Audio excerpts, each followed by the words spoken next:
c'est assez massif ce qui se passe aux Pays-Bas Oui, en ce moment, vous l'avez dit. D'ailleurs, les Pays-Bas sont assez fréquents quand il s'agit de mettre en joue des manifestants. Rappelez-vous qu'en novembre dernier, ils avaient fait absolument la même chose. Ils avaient tiré dans la foule dans une manifestation. Donc, on voit que les Pays-Bas sont assez coutumés du fait. Donc, effectivement, moi, je déplore que les médias, les grands médias n'en parlent pas.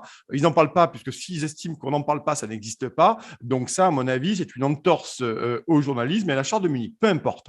Et ensuite, ce qui est intéressant, c'est que ce qui se passe aux Pays-Bas va arriver en France. Parce que qu'est-ce qui se passe aux Pays-Bas? Vous avez parlé de ce programme du gouvernement qui n'est que finalement l'émanation de l'oligarchie, finalement, des dictats européens bruxellois. C'est-à-dire que oui, les oui. agriculteurs européens, dans leur ensemble, seront soumis sous peu, finalement, à ces lois qui tombent comme ça de Bruxelles, d'un Parlement fantoche et d'une commission toute puissante. D'ailleurs, je redemande à Ursula où elle a mis les textos à Albert Bourla sur Pfizer, peu importe, mais blague à part, vous voyez bien qu'à un moment donné, ce qui se passe aujourd'hui aux Pays-Bas va continuer à se passer et à se développer dans nos pays.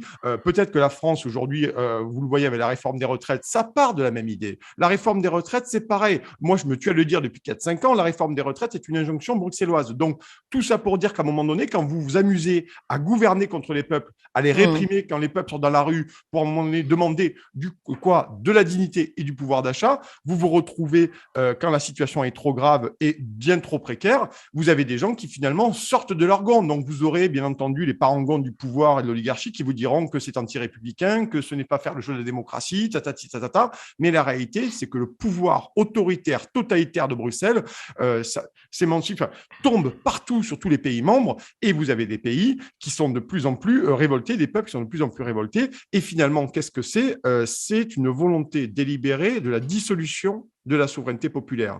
Et la souveraineté populaire ou la démocratie ne repose que sur un pilier simple, c'est la légitimité populaire des gens qui nous représentent, des gens que nous avons élus.